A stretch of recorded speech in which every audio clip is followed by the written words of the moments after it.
Thank you all for joining in for our Saturday afternoon Nectar of Instruction discussions that we're having as part of Bhakti Shastri. Let's offer prayers together and then we'll begin our discussion. Om Ajnanatirmirandasya Jnananjana Shalakaya Chakshurun Militam Yena Tasmai Shri Gurave Namaha. Namo Om Vishnupadaya Krishna Prasthaya Bhutale Srimate Bhakti Vedanta Swami Niti Namine Namaste Saraswate Devi Gauravani Pracharine Nirvishesh Shunyavadi Pashatai Deshatarine Namo Mahavadanyaya Krishna Prema Padayate Krishnaya Krishna Chaitanya Namane Gautase Namaha Vanchakalpatarubhyasya Kripa Sindhubhyevacha Patitanam Pavanebhyo Vaishnavebhyo Namo Namaha.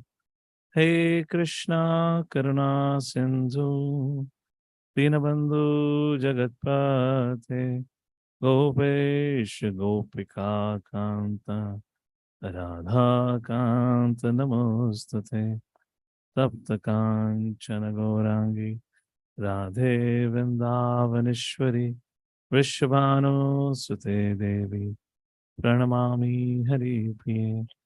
Jai Shri Krishna Chaitanya Prabhu Nityananda Shri Advaita Gadadhar Shivasadi Go Bhaktivinoda. Hare Krishna Krishna Krishna Hare Hare Hare Rama Rama Rama Hare Hare.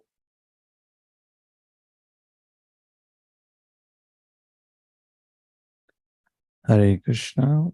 Just 1 second. Our team is asking us to see if the PowerPoint is working or not. Oh, yes. Madhav Kripa Prabhu is requesting AI companion. Madhav Kripa Prabhu, ये क्या बवाल है? हाँ? Something I saw new. I thought what it is, so just clicked. ठीक है भाई. As long as you guys don't bother me with this, I have enabled. कर लो जो आपको करना है. ठीक है. नाना शास्त्र विचारे कनिपनो सधर्म संस्थापकं लोकानामितकारिणो त्रिभुवने महान्यो शरण्याकरो राधा कृष्ण पदारविंद्र भजना नहंदेन मत्तालिकयो वंदे रूप सनातनो रघुजुगो श्री जीव गोपालको वंदे रूप सनातनो रघुजुगो श्री जीव गोपालको. Hare Krishna. Oh, Vaikuntapati Prabhu, welcome back. Hare Krishna Prabhu. Hare Krishna to everyone. Hi, wonderful. Yeah. So you're back to India after your yatra, long yatra. Sorry, my video is not working, and I'm able to see everyone, but no problem. Your sound is enough. Okay. Good. All right. Okay, let's begin with, I believe we're supposed to start with the 5th verse, if I'm correct. Let's recite the first 4 verses. I just wanted to bring in 1 or 2 more points to it in between. We'll see. The 5th verse itself is a little long discussion. We'll see how it goes about. Let's recite the verses from text number 1. Vacho vegam manasa krodha vegam jivva vegam udarupashtra vegam etan vegan yo vishahet adhiraha sarvam apimam prathvim sashishyat.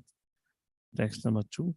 Atyahara prayashrascha prajalpa niyamagraha janasangascha lalyam cha shadbhe bhakta vinashyati.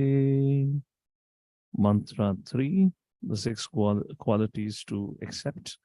Ussaha nishaya dharyat tat karma pavartanat sangatyagassato vritti sadbhir bhakti prasidhyati. Text number 4, the 6 ways of developing loving relationships.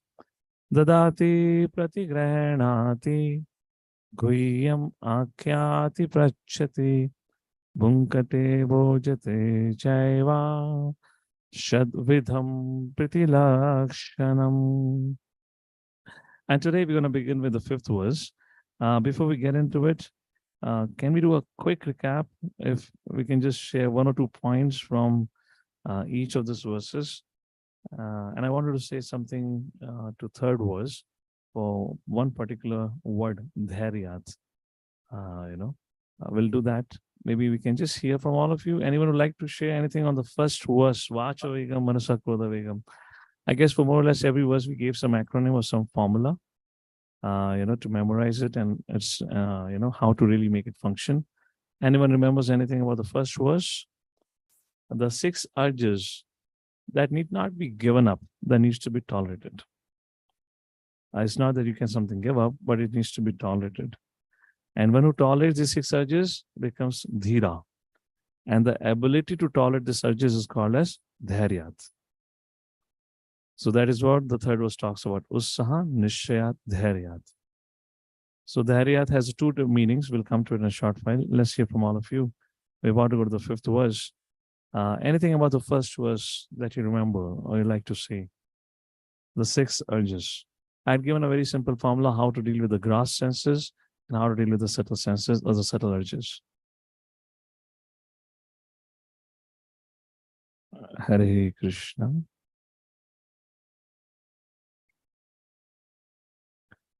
I feel like as if I am talking to Zoom and nobody is probably available online.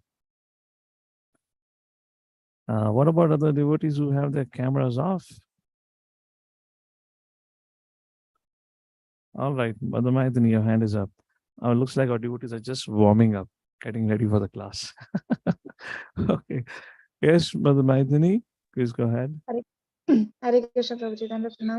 Dandavats. Prabhuji, for the gross senses, so we told to start with the tongue. That is by eating Krishna Prasadam, we can control the urges, and by preaching and doing Sankirtan and all. No. For gross senses, we only spoke about Krishna Prasadam. Okay. Jiva Udar Upashta. All that can be controlled or rather tolerated if we just stick to Krishna Prasad. And therefore the prayers of Mahaprasade Govindi. Namo Brahmani Vaishnave. And we discussed about that. That was our gross senses. What are the subtle senses? Vacho Vegam, Manasa Krodha Vegam. So for Vacho Vegam, we have to preach.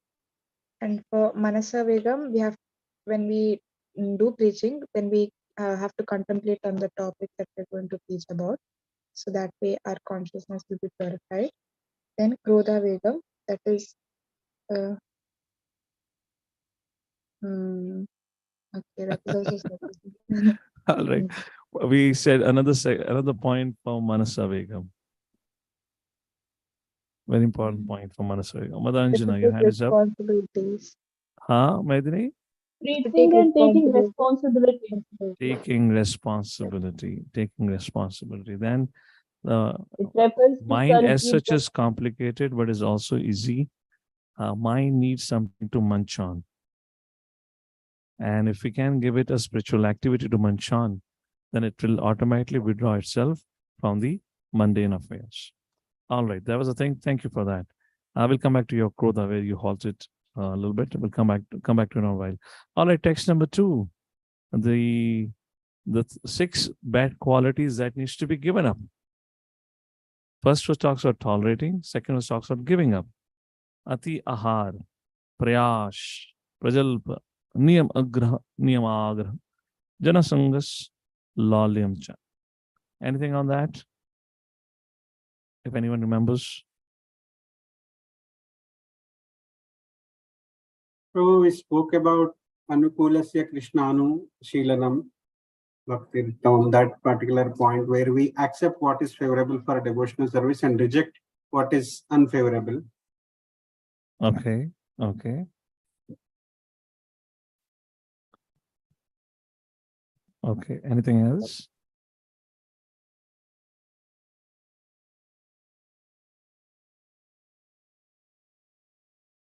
The key point is simple living and high thinking. That was the key point of this verse. That's how we can give up atihar. That's how we can give up prayash. Prajalpa. Anyone remembers the difference between vachobegam and prajalpa? Vachobegam needs to be tolerated. Prajalpa needs to be given up. What is the difference between vachobegam and prajalpa?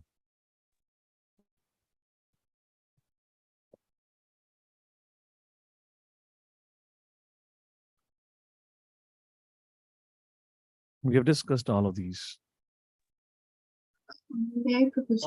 Yes, Mother Priyanka. Prajalpa is everyday talk, and Vachovegam is periodical talk. Correct. That Bhaktivinoda Ṭhākura writes in his commentary, the difference between Vachovegam and Prajalpa is, Vachovegam, it refers to occasional urge. Whereas Prajalpa is an everyday, mundane gossip or conversation. Does anyone remember the 7 or 8 types of varieties of Prajalpa? Then we also have 6 types of Janasanga that needs to be given up. We had discussed that. Rishikesh Pu, just you can name them. What were they? If you remember, or if you made notes of it. Hare Krishna. Yeah, for the Prajalpa, I think it was all about the social media. But at that time, Prabhupada had mentioned about specifically about the newspapers, crossword puzzles, novels, etc. TV. Correct. This was this is out of Prabhupada purport. We were reading Bhaktivinoda Thakur's Bhakti Aloka. There he gives 7 types of Prajalpa. If in case you have noted. Rati Manjari, Mother Rati Manjari. Hare Krishna, Prabhuji, please accept my humble obeisances. Dandavats. Prabhuji, arguing, gossiping, debating, fault finding with devotees, lying, criticizing devotees, and mundane talk. The worst is criticizing the devotees of the Lord. Okay. Like that, we had Janasanga also, these varieties of it. Okay, good. Let's go to text number 3. At least some recap is there. All right, text number 3 was the 6 good qualities that we should cultivate in our life because these facilitates bhakti. Ussaham, Nishayat, Dhairyat, Tat Karma Pravartana, Sangatyagat, Sato Vrittihi, Sadbhir Bhaktihi Prasidhyati. All right, we were maybe a little unsure about 6 bad things to be given up. At least we should be definitely sure about what 6 things we need to cultivate. What did Ussaha refer to?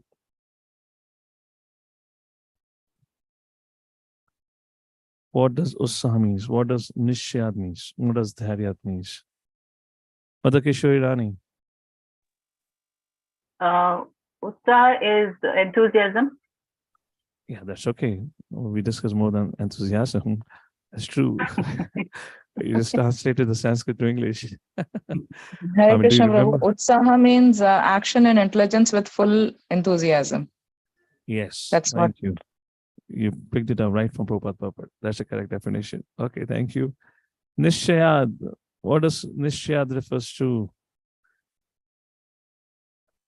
Nishayad means confidence. What confidence? Shashwat Prabhu. That Krishna is my only protector. Yes, the confidence that Krishna will take care. Not to depend, not to take shelter of anything else. To have that confidence, that is called as confidence. Here, I'll just like to speak something about Dhairyat. I have not discussed at that point of time. I'll keep it short. I don't want to take too long for all of you. And then we'll move forward over text number 5 for today.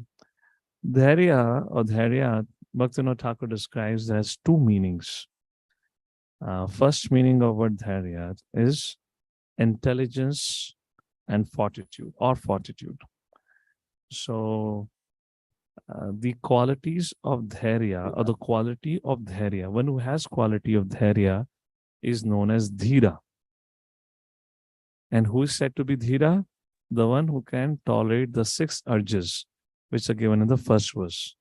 In other words, Prabhupada in his commentary, in his writing, describes the meaning of dhairya or tolerance is to, undergoing voluntary trouble or suffering while trying to tolerate the urges of mind and senses, like this. And in this regard, Bhaktivinoda Ṭhākura talks about the 6 items of Vega which needs to be controlled. And he gives some interesting points. I just wanted to, one brief point, I want to talk about this Vacha Vega, Manasa Krodha Vega, which I felt was very interesting and nicely put forward. So for the ability to tolerate these urges, one who is able to do is said to be dhira. And these are the quality of dhairya or dhira, like this. So what is this Vacho Vega? Speaking unnecessarily is an action of total lack of discrimination. That's a very interesting point. Speaking unnecessarily. Bhaktivinoda Ṭhākura writes, when one cannot control speaking, enmity rises with many because of gossiping about others. Third point on Vacha Vega, Bhaktivinoda Ṭhākura says, is something maybe helpful for you to write it down for yourself. I'm sorry, I just couldn't prepare PPTs for this particular course, but at least we're discussing. Those thirsty for bhajan should not speak unnecessarily. If in case they speak or they have spoken unnecessarily, then they must take the vow of silence for a few hours or a day, like that. So the ability to control this urge to speak is the urge of the voice is dhira, like this. That is Vacho Vega. About the mind, Bhaktivinoda Ṭhākura says, it's very difficult to control the mind, as Krishna says in Bhagavad Gita also. So much so, even while sleeping, good or bad dreams occurs as thoughts. The sages in the past have invented a mechanism to control the mind, like Ashtanga Yoga or Raja Yoga. However, Lord Shri Krishna gives a very simple formula to control.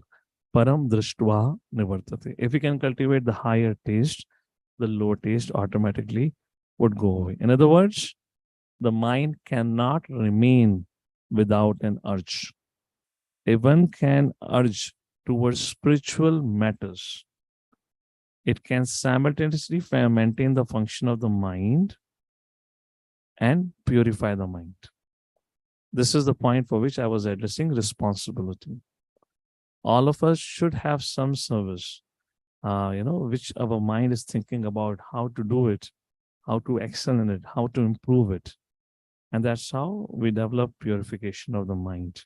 So if one urges it towards spiritual matters, then mind can maintain its function, simultaneously can get purified, like this. And that is the easy way of purifying the mind or tolerating the urges of the mind. Now the third part, Vacho Vegam, Manasa Vegam, Krodha Vegam.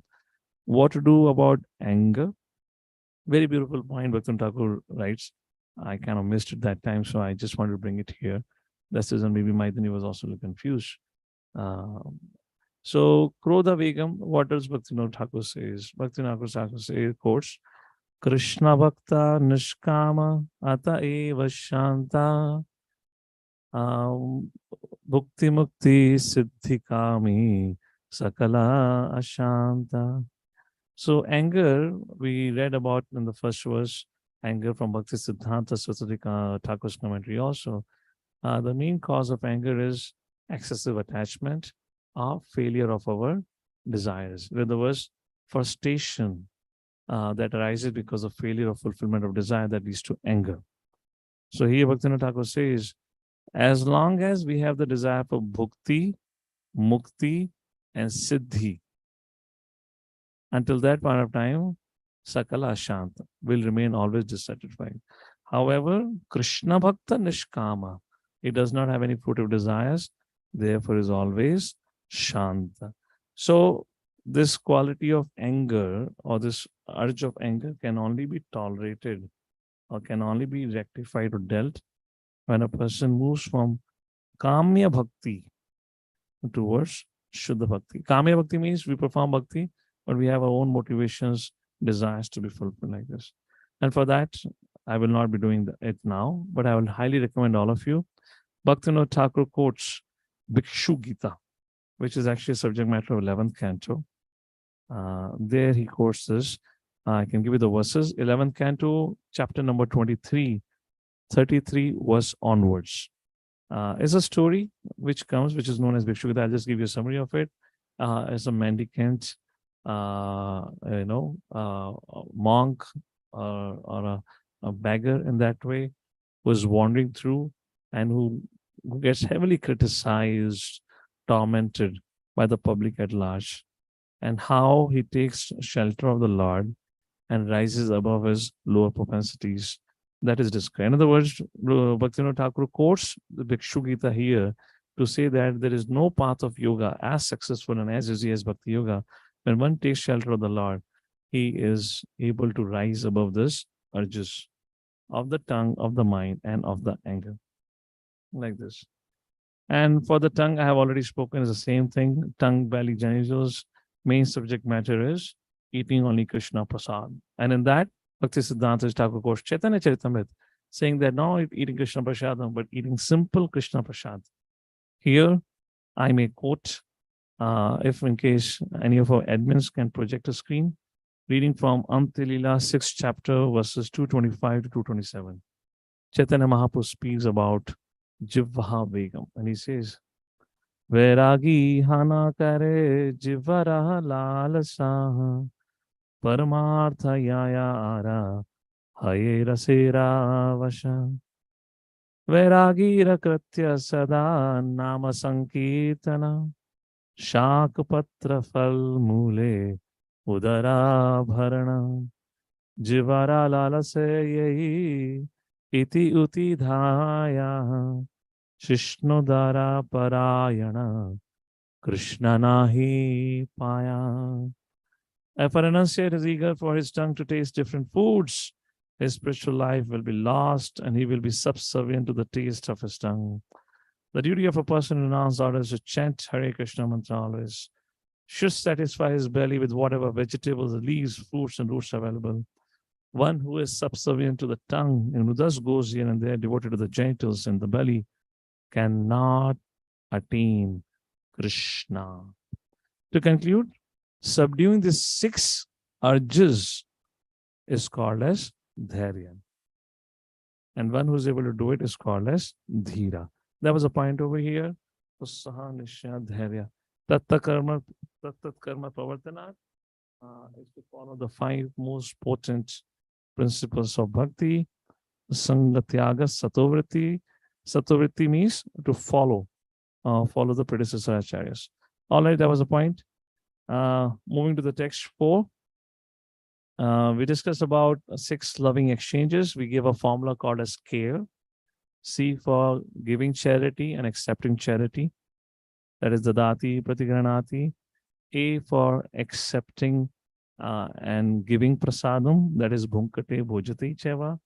And R of care stands for revealing one's mind. That is guhyamakyati prachati. And E refers to ecstatic emotions due to loving exchanges. Hare Krishna. All right. मैं आज PPT करता ही हूँ. थोड़ा तो PPT के द्वारा discussion करते हैं. Oh, where is the PPT? So let's begin our discussion from the what do you call as the 5th verse. I don't have the verse over here, but let's read out the verse and then we'll take a look at it. Text number 5. We'll read the verse first and then I'll tell you the connection about it. Hare Krishna, somebody saying something? Prabhu, unable to share the screen, Prabhu. No, I have the verse, I have the PPT here. Oh, you want to show the screen? So share the screen. What's an issue? Unable to share, Prabhu. Host is disabled screen sharing. Oh, you're not co-host? I thought I made admin's co-host. Okay. Well, it's enabled now. It can be shared. All right. Text number 5.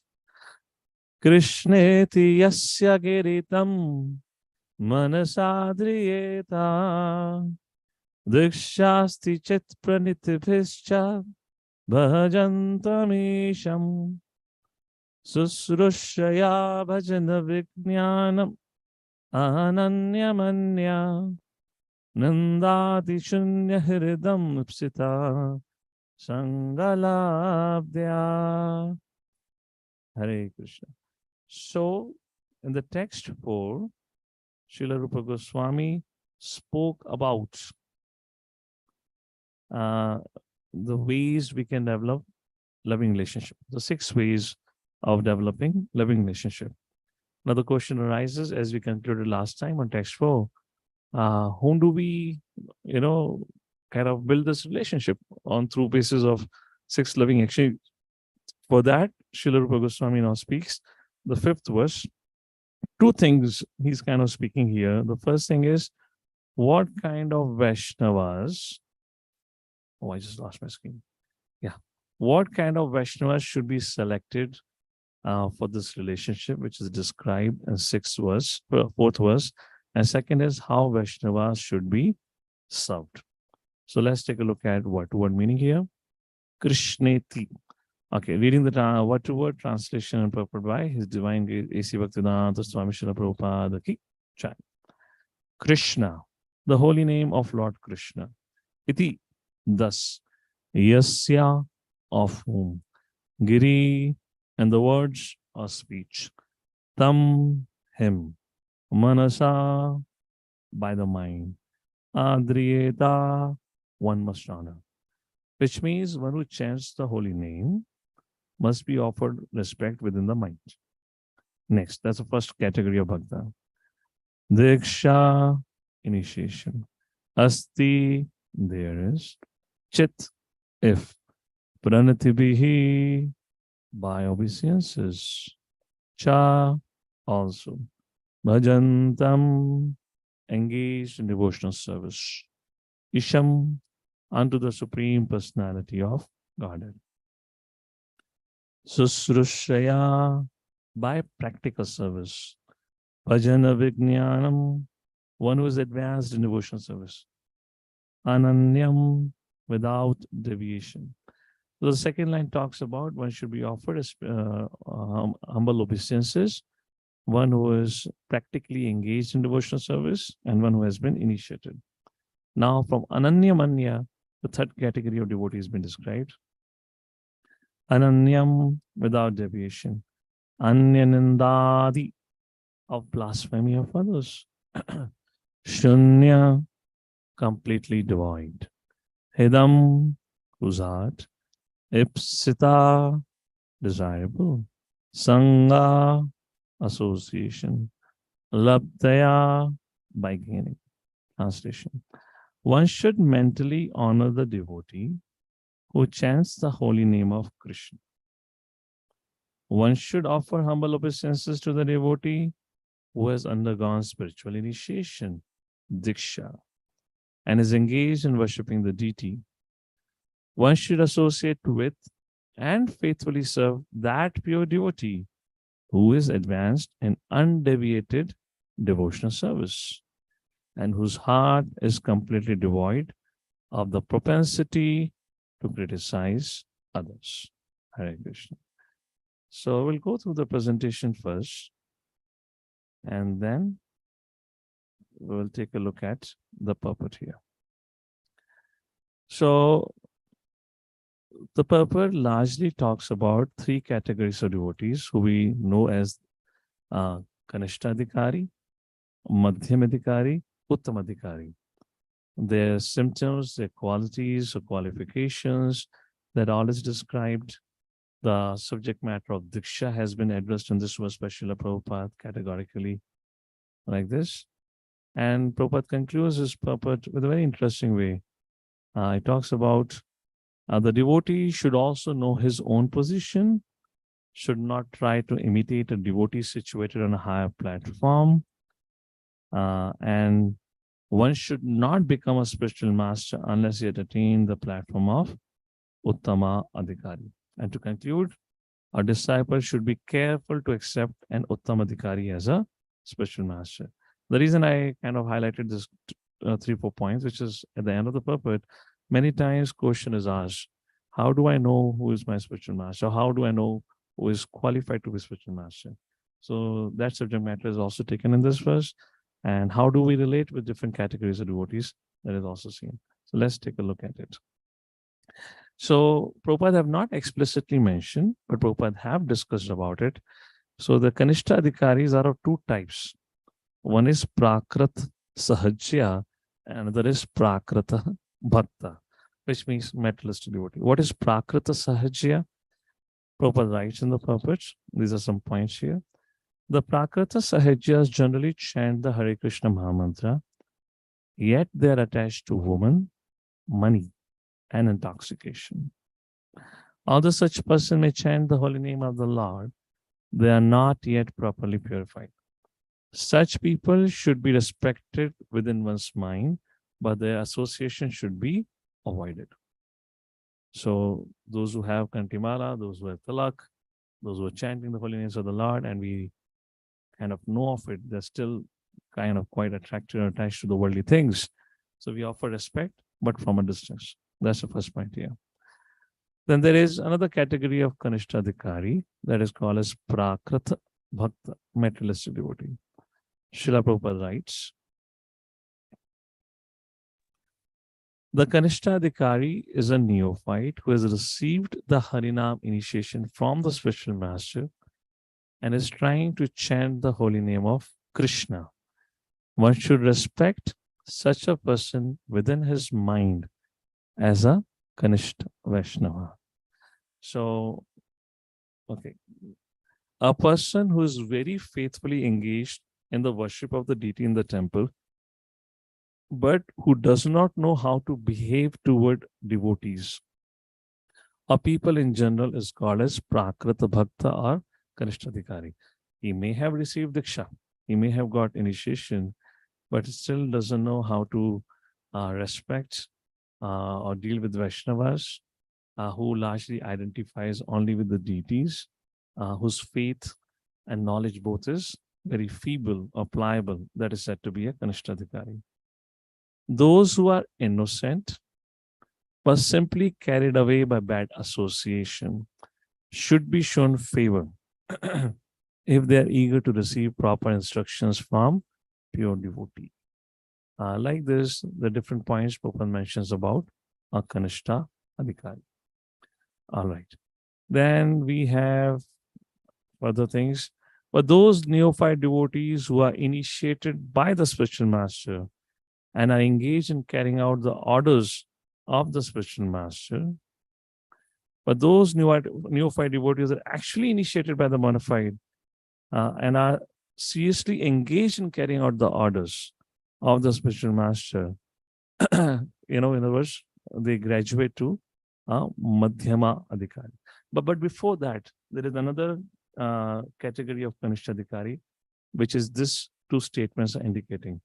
So one is Prakrit Sahajya, Prakrit Bhakta, and these two statements refer to another stage of Kanishta Adhikari, which is Harinam Bhakta.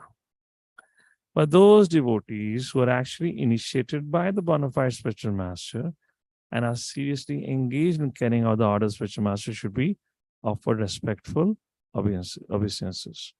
So when a neophyte devotee is actually initiated and engaged in devotional service by the orders of spiritual master, he should be accepted immediately as a bona fide Vaishnava, and obeisances should be offered unto him.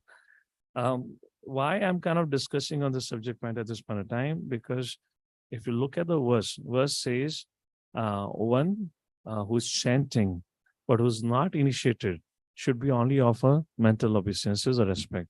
But one who has taken Diksha should be offered humble obeisances. So how do we understand in our current situation?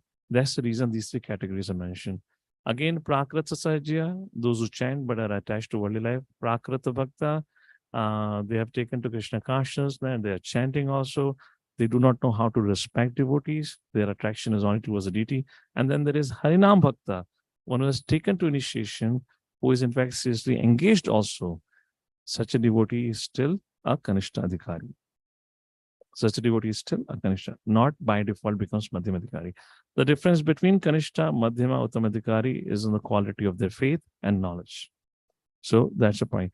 Not that who has taken a Diksha is a Madhyama Adhikari. No, that is Harinam Bhakta, who is engaged properly also in devotional service, and such an individual should be offered humble obeisances. So these are the three types of neophytes.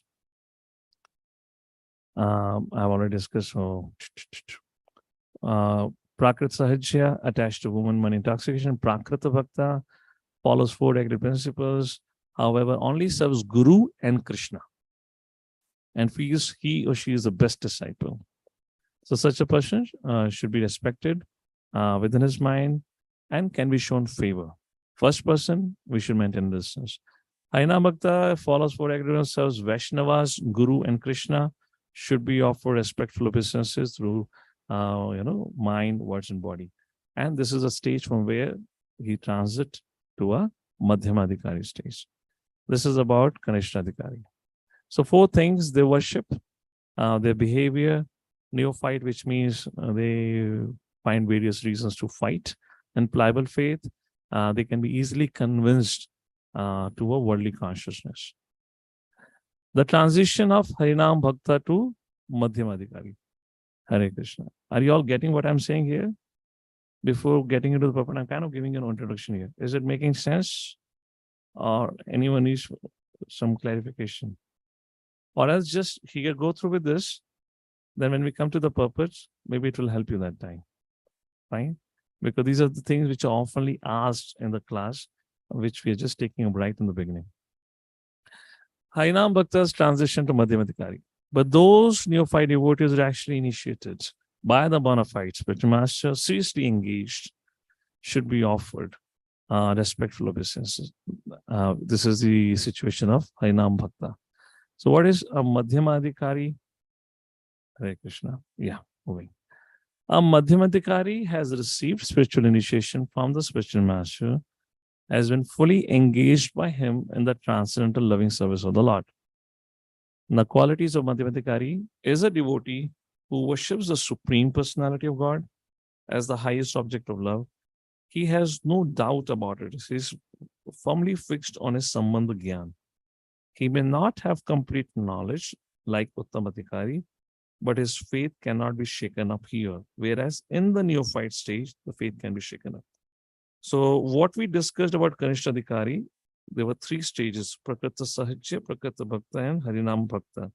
That refers to Kanishta, Kanishta, Kanishta Madhyama, and Kanishta Uttama. And now we come into Madhyama Adhikari, who worships the Supreme Personality Godhead as the highest object of love, makes friends with the lost devotees, who loves to serve Vaishnavas. In other words, is kind and merciful to those who are ignorant, who doesn't know the science of Krishna consciousness, and keeps the distance from those who are envious. This is actually a verse from 11th canto Srimad Bhagavatam. He is faithful, inconclusive, which means he still doesn't have full knowledge. He is initiated, and prema means affection to the devotees. Prema means towards the Lord, Maitri means towards the devotees, kripa to the one who are ignorant, upeksha, things like, maintaining a distance from those who are envious. Coming to Uttama Adhikari. Who is an Uttama Adhikari? An Uttama Adhikari is not interested in blaspheming other. Ananyam anya nindadi shunya hridam ipsita sangalam. His heart is completely clean, and he has attained the realized state of unalloyed Krishna consciousness. Out of many such Vaishnavas, one may be found to be very seriously engaged in the service of the Lord and strictly following all the regulatory principles, chanting the prescribed number of rounds and japa beads.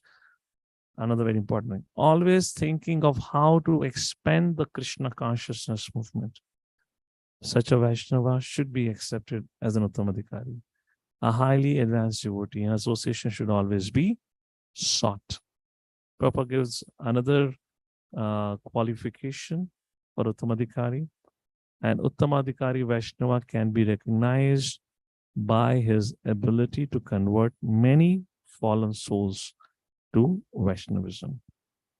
To summarize, the quality of Uttamadhikari are as follows. Uncritical, does not find fault with others, pure, realized, serious and strict about his practices, expands, always looking for an opportunity to expand Krishna consciousness, disinterested in any kind of mundane affairs, qualified to be guru, to guide others, converts, help others become Krishna conscious, and offenseless towards Vaishnavas and in the chanting of the holy names of the Lord. Hare Krishna. So this was my little brief introduction here. I'll just quote one incident from Chaitanya Charitamrita, and then we'll start looking at the puppet. I hope all of you are getting something, because I'm just not having any interaction, so I don't know what's going on. So if you all remember, some of you might have heard, when Sri Chaitanya Mahaprabhu had once visited Kulinagram. On 3 different occasions, Sri Chaitanya Mahaprabhu was asked the same question. Whom should we understand to be a Vaishnava? And Sri Chaitanya Mahaprabhu on 3 different occasions gave 3 different answers, which refers to Kanishta, Madhyama, and Uttamadhikari. What was the first answer Sri Chaitanya Mahaprabhu said? Whoever you find taking a single holy name of Krishna on his lips, consider him to be a Vaishnava. That is Kanishtadhikari. Another year, another time, Sri Chaitanya Mahaprabhu was visiting Kulinagram. Again, the residents asked, whom should we understand to be a Vaishnava? When you find that person who is incessantly taking the holy name of Krishna, you will know him as a real devotee and you will try to serve him. That is Madhyamadhikari, offenseless towards chanting and very serious practitioner. And again, 3rd time, when question was asked on a different occasion, whom should we understand to be a Vaishnava? Chaitanya Mahaprabhu replied, if you find a devotee of Krishna, by whose sight you feel like chanting the holy names of Krishna, that is the highest type of devotee of Krishna. That means Uttama Adhikari. Hare Krishna. So, let's begin with a puppet now. So, somebody would like to read? I have spoken at a length, so we can have some devotees who would like to read. Start with the first paragraph here. Rishikesh Pankaj, your hand has been raised for a while. Start with it. Puppet. Hare Krishna. In order to intelligently apply the 6-fold loving reciprocations mentioned in the previous verse, one must select proper persons with careful discrimination. Srila Rupa Gosvami therefore advises that we should meet with the Vaishnavas in an appropriate way, according to their particular status. In this verse, he tells us how to deal with 3 types of devotees, the Kanishtadhikari, Madhyamadhikari, and Uttamadhikari. The Kanishtadhikari, the new party who has received initiation from the spiritual master and is trying to chant the holy name of Krishna. One should respect such a person within his mind as a Kanishtha Vaishnava. A Madhyamadhikari has received spiritual initiation from the spiritual master and has been fully engaged by him in the transcendental loving service of the Lord. The Madhyamadhikari should be considered to be situated midway in devotional service. The Uttam Adhikari or highest devotee is one who is very advanced in devotional service. And Uttam Adhikari is not interested in blaspheming others. His heart is completely clean and he has attained the realized state of unalloyed Krishna consciousness. According to Srila Rupa Gosvami, the association and service of such a Mahabhagavata or perfect Vaishnava are most desirable. Hare Krishna. Thank you, Prabhu. Hare Krishna.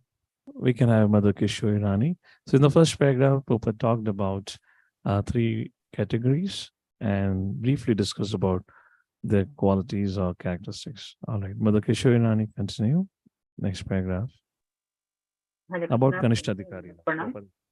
Yes. One should not remain a Kanishta Adhikari, one who is situated on the lowest platform of devotional service and is interested only in worshipping the deity in the temple. Such a devotee is described in the 11th canto of Srimad Bhagavatam 11.2.47. Archayam eva hareye pujam ye shraddha yehate na tad bhakteshu chanyeshu sa bhakta prakrita smritaha. A person who is very faithfully engaged in the worship of the deity in the temple, but who does not know how to behave towards devotees or people in general, is called a Prakrita Bhakta or Kanishta Adhikari. Hare Krishna. Should I continue? Yeah. Archayam eva Harihi. So Archa means Vigraha, of whom? Hari. Pujam ya Shraddhai hati. Worshipping the deity with all Shraddha. Natad Bhakteshu Chanyeshu. But he doesn't know how to behave towards the devotee. Such a Bhakta is said to be Prakrataha Bhakta. Like this. In Adi Puran, it is mentioned where Krishna is speaking to Arjuna, and Krishna tells Arjuna, Ye me bhakta jana partha, na me bhakta chate janaha, mad bhakta nam cha ye bhaktas, te me bhakta tamamata. In other words, Ye me bhakta janaha partha. Those who say, Ye me bhakta janaha partha, they are my devotees. Krishna tells Arjuna, Arjuna, Name Bhakta Chate Jana. Please know that they are not my devotees. However, Mad Bhaktanam Chaye Bhaktas, those who are devotees of Mad Bhaktanam, my devotees, please know. Bhakta Tamamataha. Krishna doesn't say they are Bhaktas. They say Bhakta Tamamataha, which means they are the best of the devotees, who are devotees of my devotees. So that's the point here. Kanishta Adhikari is kind of stuck in that consciousness. He understands only the deity of the Lord, only the deity, like this. So Prabhupada says next, one therefore has to raise himself from the position of Kanishta Adhikari to the platform of Madhyam Adhikari. The Madhyam Adhikari is described in Srimad Bhagavatam 11:2-46. Ishvare tad adheneshu balisheshu dveshashucha prema maitri kripa upeksha Iha karoti samadhyama. One said to be Madhyama, who does four things: Prema, Maitri, Kripa, Upeksha. Translation. Rakesh Prabhu, please read the translation. The Madhyamadhikari is a devotee who worships the Supreme Personality of Godhead as the highest object of love, makes friends with the Lord's devotees, is merciful to the ignorant, and avoids those who are envious by nature. This is the way to cultivate devotional service properly. Therefore, in this verse, Srila Rupa Gosvami has advised us to advise how to treat various devotees. We can see from practical experience that there are different types of Vaishnavas. The Prakrita Sahajiyas generally chant the Hare Krishna Mahamantra, yet they are attached to women, money, and intoxication. Although such persons may chant the holy name of the Lord, they are not yet properly purified. Such people should be respected within one's mind, but their association should be avoided. Those who are innocent. First type of Kanishta Adhikaris, Prakrit Sahajyas. We discuss. Continue. Those who are innocent but simply carried away by bad association should be shown favor if they are eager to receive proper instructions from pure devotees. But those neophyte devotees who are actually initiated by the bona fide spiritual master and are seriously engaged in carrying out the orders of the spiritual master should be offered respectful obeisances. So this paragraph talks about three Kanishta Adhikaris: Prakrit Sahajya, Prakrita Bhakta, and Harinam Bhakta. You got that? We discussed about that. These are the three kind of Kanishta Adhikaris, gradations of neophytes. All right. Thank you, Rakesh Prabhu. Madharati Manjari. Next paragraph. Hare Krishna Prabhuji, Advittanam. In this Krishna consciousness movement, a chance is given to everyone without discrimination of caste, creed, or color. Everyone is invited to join this movement, sit with us, take prasada, and hear about Krishna. When we see that someone is actually interested in Krishna consciousness and wants to be initiated, we accept him as a disciple for the chanting of the holy name of the Lord. When a neophyte devotee is actually initiated and engaged in devotional service by the orders of the spiritual master, he should be accepted immediately as a bona fide Vaishnava, and obeisances should be offered unto him. Out of many such Vaishnavas, one may be found to be very seriously engaged in the service of the Lord and strictly following all the regulative principles, chanting the prescribed number of rounds on japa beads, and always thinking of how to expand the Krishna consciousness movement.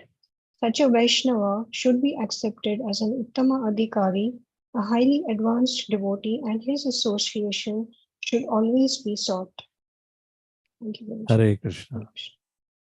So, neophyte devotee to Uttamadhikari has been talked about. Out of many such Vaishnavas, one may be found to be very seriously engaged in the service of the Lord and strictly following. All right. So, we can car park a question here. We'll take it at the end of it. But what is your understanding of transition from Kanishta Adhikari to Madhyama Adhikari? How do we move from Kanishta to Madhyama? We'll car park it right now. We'll take it later on. We'll continue the flow so that at least we're able to understand the content here, and then we'll come back to it. All right. The process by which a devotee becomes attached to Krishna is described in Chaitanya Charitamrita. Now, the process of Diksha has been described. Diksha kale bhakta kare atma samarpana se kale Krishna tare kare atma sama. So, at the time of initiation, when a devotee fully surrenders to the service of the Lord, Krishna accepts him to be as good as himself. Diksha, our spiritual initiation, is explained in the Bhakti Sandarbha by Srila Rupa Gosvami. Divyam jnanam yato dadyat kuryat papasya sanshayam tasma diksheti sa prokta deshikaistattvako videhe. Madanjana, please read the translation.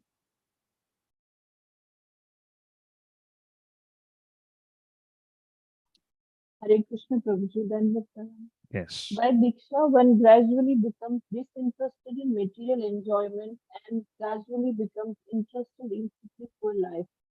Hare Krishna. So by Diksha, one becomes gradually disinterested and eventually becomes interested in spiritual life. So here is my question to all of you. Is Diksha really necessary?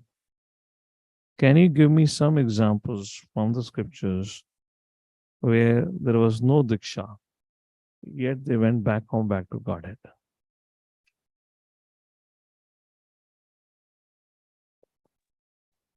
Ajamil. Ajamil was initiated by Vishnu Dutas himself. Vishnu Dutas only taught him how to chant and everything. You may say fire sacrifice was not there. That is not needed for Harinam Diksha. So much so. Gajendra. Okay. Good one, good one. Tukaram. No, Prabhupada's right about Tukaram. When Chaitanya Mahaprabhu was coming from South India, when he went to Maharashtra, then Chaitanya Mahaprabhu came in the dream of Tukaram and initiated him that way. Anything else? Putana. Putana. Putana. Okay. They are Kripasiddhas. Okay. She not even chanted the holy names of the Lord. That is too far out an example. Devahuti Prabhuji? Devahuti. Why Devahuti? Who instructed Devahuti? Kapila Dev. So why she was not initiated? No formal initiation, only service actually. Okay. Okay, so where did Arjuna had a formal initiation? Diksha and Shiksha they got, right? Okay, Suruchi. Shishupal. Shishupal. No, don't talk about all those cases of, those who are envious of Krishna. If you get killed by Krishna, you get liberation. We're not talking about that. Then you will start naming everyone from the Kauravas army and all the Asuras who were killed. That's not my question here. That's not my question. The one example that comes is Jad Bharat. You know, Jad Bharat, if you know of his life, and there was nothing. He didn't follow Brahminical culture also. Nothing. You know, there was no example of anyone giving him shiksha also. No shiksha, no diksha. And he was a qualified candidate to go back home, back to Godhead. So Bhaktivinoda Ṭhākura writes in his writings, like this, some people quote certain examples out of context and they say, kya diksha ki avashyakta hai? Jada Bharat mein bhi to diksha nahi li. And Bhaktivinoda Ṭhākura says at that point of time, you cannot quote an example of a Siddha Bhakta and draw a parallel between your bhakti and a Siddha Bhakta. Now we know the past type of Jada Bharat. He was Bharat Maharaj. You know, so he was no ordinary person like this. So that's the point here about Diksha. So when we had the third verse, Ussaha Nishadharya Tat Tat Karma Pravartanat, in that context, Bhaktivinoda Ṭhākura quotes 64 items of devotional service which are given by Srila Rupa Gosvami, which I also was not aware. Bhaktivinoda Ṭhākura writes, what was the background? From where did Srila Rupa Gosvami got those 64 principles? And Srila Rupa Goswami got those idea, or he took the cue of those 64 principles from none other than Srimad Bhagavatam, 11th canto, 19th chapter, verses 20 to 24, where Krishna was speaking to Uddhava. I don't have time to go to those verses. I'm giving you references. Those who are interested to read, they can read 11.19.20 to 24. Where Krishna speaks about the journey from Kanishta to Uttama, the progression of bhakti, what all needs to be done to be part of a progressive bhakti life. And those things Srila Rupa Goswami put out into the form of 64 principles. In that, the very first thing he talks about is taking shelter of a bona fide guru, Diksha. It is must, it should be followed like that. And that is a point being brought about here, Diksha. So much so, the verse only is about that, those who have taken Diksha like this. Madharanjana, read the next paragraph. You were reading, right? We have seen many practical examples of this. We have seen many practical examples of this, especially in Europe and America. Many students who come to us from rich and respectable families quickly lose all interest in material enjoyment and become very eager to enter into spiritual life. Although they come from very wealthy families, many of them accept living conditions that are not very comfortable. Indeed, for Krishna's sake, they are prepared to accept any living condition as long as they can live in the temple and associate with the Vaishnavas. When one becomes so disinterested in material enjoyment, he becomes fit for initiation by the spiritual master. For the advancement of spiritual life, Srimad Bhagavatam 6.1.13 prescribes tapasya brahmacharena samena damena. When a person is serious about accepting Diksha, he must be prepared to practice austerity, celibacy, and control of the mind and body. If one is so prepared and is desirous of receiving spiritual enlightenment, Divya Jnanam, he is fit to being initiated. Divya Jnanam is technically called Tat Vijnana, or knowledge about the Supreme. Tat Vijnana Artham Sa Guram Iva Bhigacheti. When one is interested in the transcendental subject matter of the absolute truth, he should be initiated. Such a person should approach a spiritual master in order to take Diksha. Srimad Bhagavatam 11.3.21 also prescribes Tasmad Gurum Prapadyata Jignasu Shriya Uttamam. When one is actually interested in the transcendental science of the absolute truth, he should approach a spiritual master. Hare Krishna.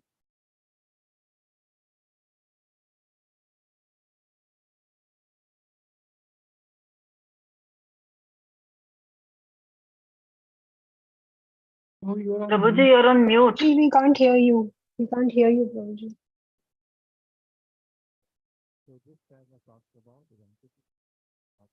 So we still can't hear you. Still low, Prabhuji. We Very can't low. hear you, Prabhu. No sound, no audio. Hare Krishna. Yes, Prabhuji. Is it okay? Yeah. Yes, Prabhu. Yeah. So the previous paragraph, what just Madanjana read, talks about when to take Diksha and how to make advancement.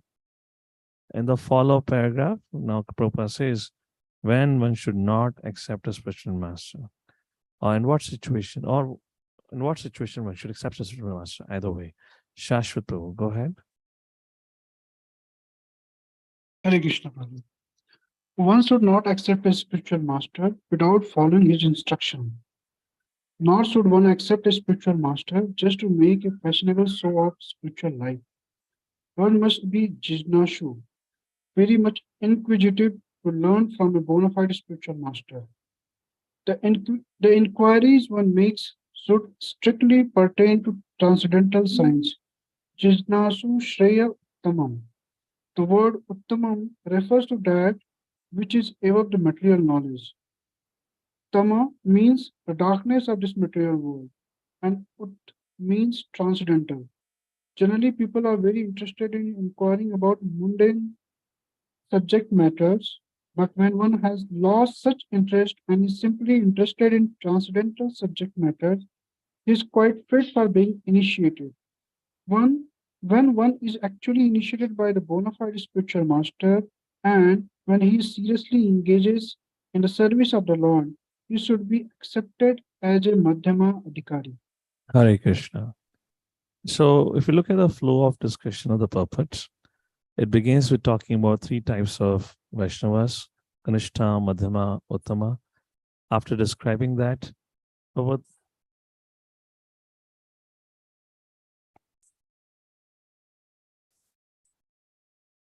one second.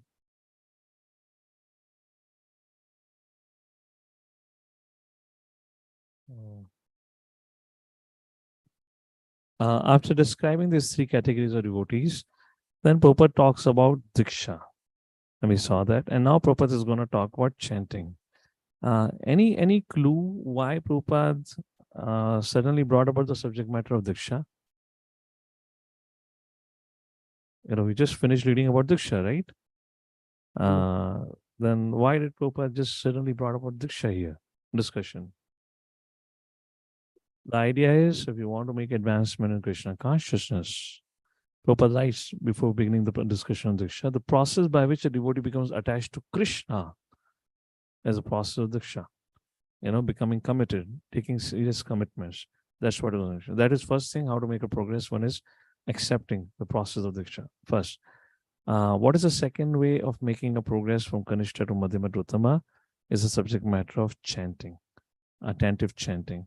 Now Prabhupada begins to talk about chanting. I hope you understand why Prabhupada brought out Diksha and why now Prabhupada is going to talk about chanting. All right. Mother Priyanka, please read. The chanting of the holy names of Krishna is so sublime. Hare Krishna, Prabhuji. Dandavat Pranam. The chanting of holy name of Krishna is so sublime that one chants the Hare Krishna Mahamantra offenselessly, carefully avoiding the 10 offenses. He can certainly be gradually elevated to the point of understanding that there is no difference between the holy name of the Lord and the Lord himself. One who has reached such an understanding should be very respectable by neophyte devotees. One should know for certain that without chanting the holy name of the Lord offenselessly, one cannot be a proper candidate for advancement in Krishna consciousness. In Sri Chaitanya Charitamrita Madhya Leela 22.69, it is said, Yahara Komala Shraddha Se Kanistha Jana Kame Krame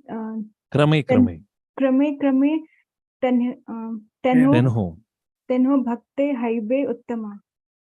One whose faith is soft and palliable is called a neophyte, but by gradually following the process, he will rise to the platform of first-class devotee. Everyone begins his devotional life from the neophyte stage, but if one properly finishes chanting the prescribed number of rounds of Harinam, he is elevated step by step to the highest platform, Uttama Adhikari. The Krishna consciousness movement prescribes 16 rounds daily because people in the Western countries cannot concentrate for long periods while chanting on beads. Therefore, the minimum number of rounds is prescribed. However, Śrīla Bhaktivinoda Ṭhākura used to say that unless one chants at least 64 rounds of japa, 100,000 names, he is considered fallen, patita. According to his calculation, practically every one of us is fallen.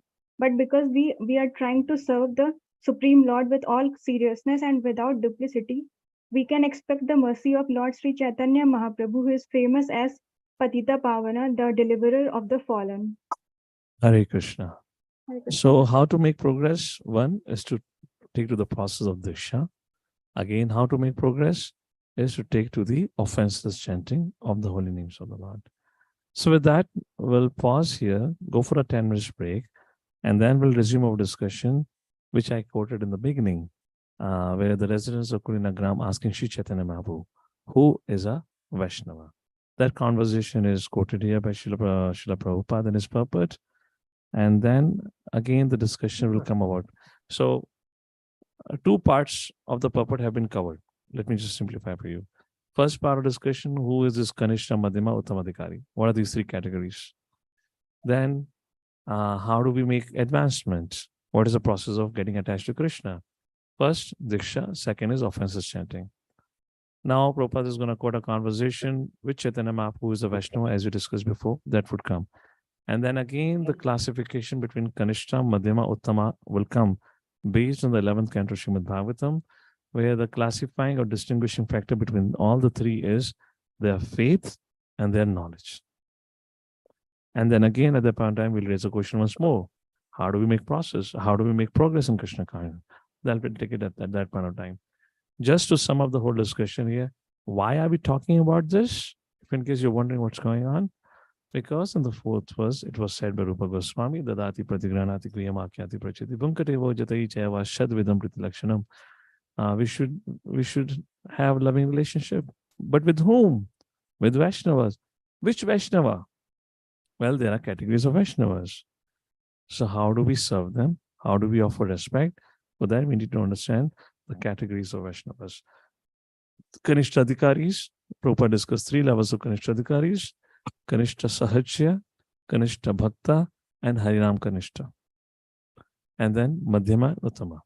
So this is what has been the discussion so far. All right. So this is around 13:15 my clock. We have a 10 minutes pause. Let's resume at 1:25. Okay. Jagadguru Śrīla Prabhupada ki jai.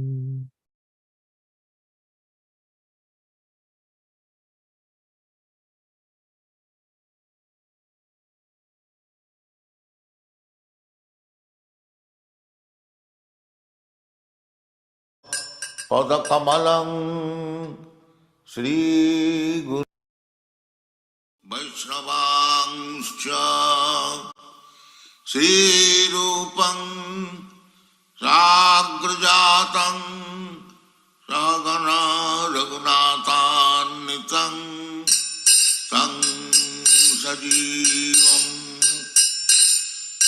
Sadvaitam Savadhutam Parijana Sahitam Krishna Chaitanya Devam Sri Radha Krishna Padam Gagana Lalita Sri Visakhanitam Hare Krishna Hare Krishna, Krishna Krishna, Hare Hare, Hare Rama, Hare Rama, Rama Rama, Hare Hare, Hare Krishna, Hare Krishna, Krishna Krishna, Hare Hare, Hare Rama, Hare Rama, Rama Rama, Hare Hare, Hare Krishna, Hare Krishna, Krishna Krishna, Hare Hare, Hare Rama, Hare Rama, Rama Rama, Hare Hare, Hare Krishna, Krishna Krishna, Hare Hare, Hare Rama, Rama Rama, Hare Hare, Hare Krishna, Krishna Krishna, Hare Hare, Hare Rama, Rama Rama, Hare Hare, Hare Krishna, Krishna Krishna, Hare Hare, Hare Rama, Rama Rama, Hare Hare, Bhagavad Krishna Chaitanya, Prabhu Nityananda, Shri Advaita Gadadhara, Srivasadi Gaur Bhaktivinoda Ṭhākura. Shri Krishna Chaitanya, Prabhu Nityananda, Shri Advaita Gadadhara, Srivasadi Gaur Bhaktivinoda. Bhaja Shri Krishna Chaitanya, Prabhu Nityananda, Shri Advaita Gadadhara, Srivasadi Gaur Bhaktivinoda. Bhaja Shri Krishna Chaitanya, Prabhu Nityananda, Shri Advaita Gadadhara, Srivasadi Gaur Bhaktivinoda. Hare Krishna, Krishna Krishna, Hare Hare, Hare Rama, Rama Rama, Hare Hare, Hare Krishna, Krishna Krishna, Hare Hare, Hare Rama, Rama Rama, Hare Hare, Hare Krishna, Krishna Krishna, Hare Hare, Hare Rama, Rama Rama, Hare Hare, Hare Krishna, Krishna Krishna, Hare Hare,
The chips will not be different or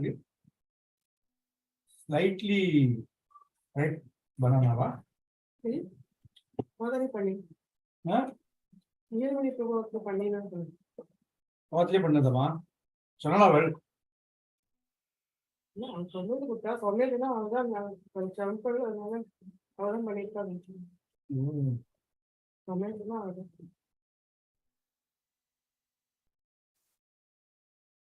really nice.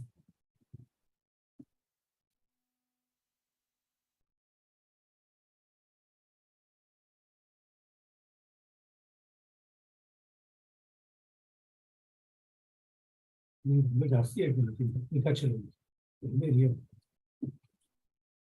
நல்ல spicy இல்லையா application தெரியுது அதே rate நிறைய போட்டுருக்கு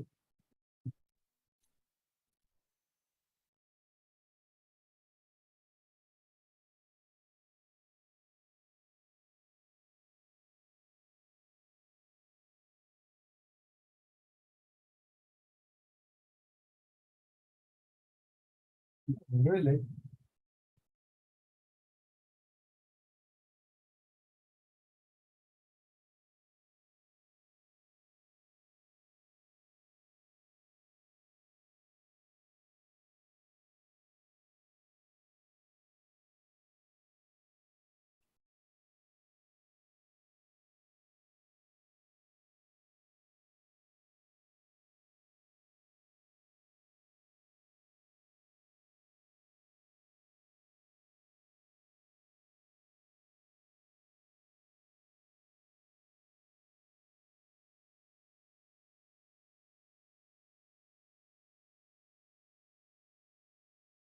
Hare Ram, Hare Ram, Ram Hare Hare.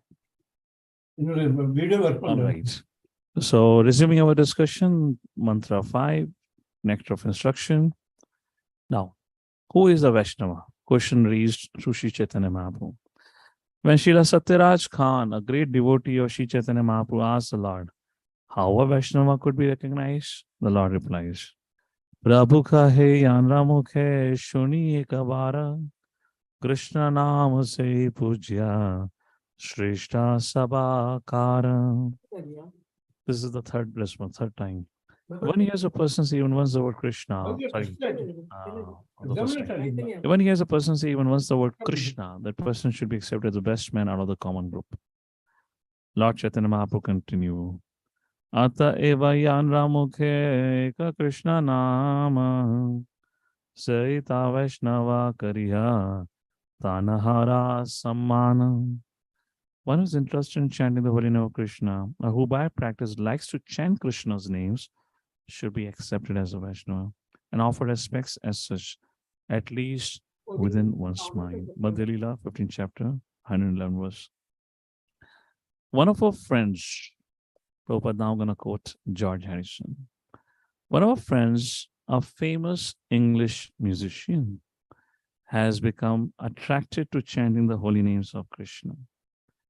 And even in his records, he has several times mentioned the holy name of Krishna. At his home, he offers respects to pictures of Krishna and also to the preachers of Krishna consciousness. In all regards, he has a very high estimation for Krishna's name and Krishna's activities. Therefore, we offer respects to him without reservation. For we are actually seeing that this gentleman is advancing gradually in Krishna consciousness. Such a person should always be shown respect. The conclusion is that anyone who is trying to advance in Krishna consciousness by regularly chanting the holy name should always be respected by Vaishnavas. On the other hand, we have witnessed that some of our contemporaries who were supposed to be great preachers have gradually fallen into the material conception of life because they have failed to chant the holy name of the Lord. While giving instructions to Sanatana Goswami, Lord Chaitanya Mahaprabhu divided devotional service into 3 categories. This is on the basis of Shraddha. Hare Krishna. Shastra yukti nahi jane dhrada shraddhavana madhyama adhikari se mahabhagyavana. Now we'll begin our discussion on the next part of the purport. So what we just read is who is a Vaishnava, and Prabhupada particularly qualifies here with a taste for chanting the holy name of the Lord. He is a serious practitioner like this. Let's begin, which we can literally call it as the last part of the purport. Mithil Prabhu, your hand is up. Please read. Dandvat Pranam Prabhuji. A person whose conclusive knowledge of the Hare Krishna. Shastras is not very much. Are you audible? Oh, wait a second. Am I audible, Prabhu? Yes. Okay. A person whose conclusive knowledge of the Shastras is not very strong, but who has developed firm faith in chanting the Hare Krishna Mahamantra and who is also undeterred in the execution of his prescribed devotional service should be considered a Madhyama Adhikari. Such a person is very fortunate. Chaitanya Charitamrita Madhya Leela 22.67. A Madhyama Adhikari is Shraddhavana, a staunchly faithful person, and he is actually a candidate for further advancement in devotional service. Therefore, in the Chaitanya Charitamrita Madhya Leela 22.64, it is said, Shraddhavana Jana Haya Bhakti Adhikari Uttama Madhyama Kanishtha Shraddha Anu Shari. One becomes qualified. In other words, how do we distinguish these 3 levels of devotees?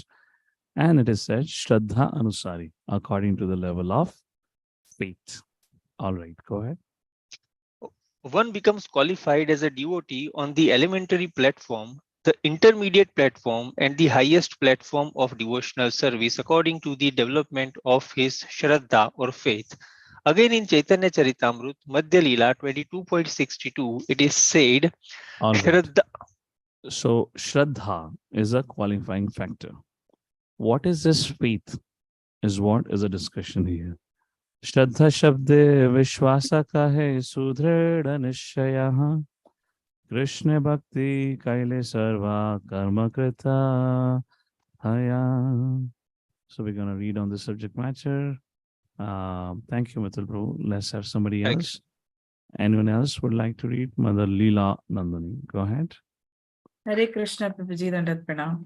By rendering transcendental service to Krishna, one automatically performs all subsidiary activities. This confident, firm faith, favorable to the discharge of devotional service, is called Shraddha. Shraddha, faith in Krishna, is the beginning of Krishna consciousness. Faith means strong faith. The words of Bhagavad Gita are authoritative instructions for faithful men, and whatever Krishna says in Bhagavad Gita is to be accepted as it is, without interpretation. This way the way Arjuna accepted. This was the way. This was the way Arjuna accepted Bhagavad Gita.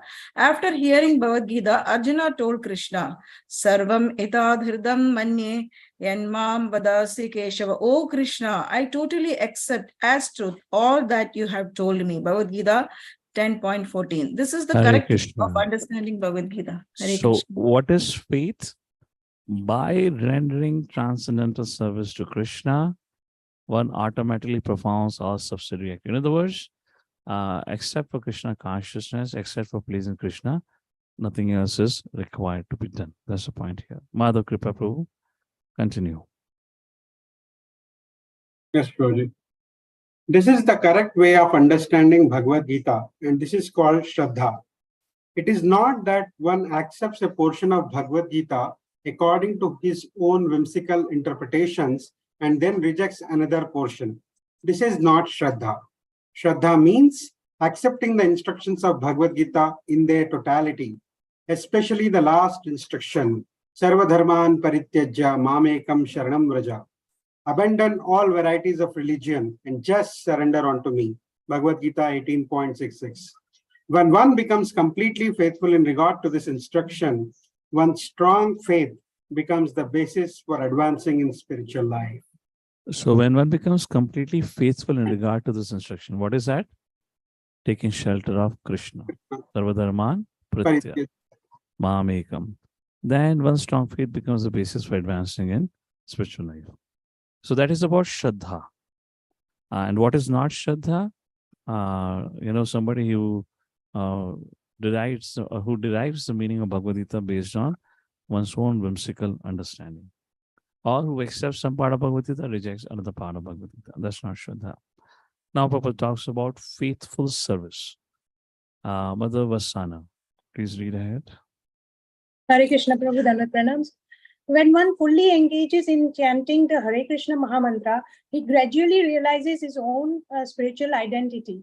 Unless one faithfully chants the Hare Krishna mantra, Krishna does not reveal himself. Sevan mukhe hi jivadu swayam eva spurti tada. Bhakti Rasamrit Sindhu 1.2.234. We cannot realize the Supreme Personality of Godhead by any artificial means. We must engage faithfully in the service of the Lord.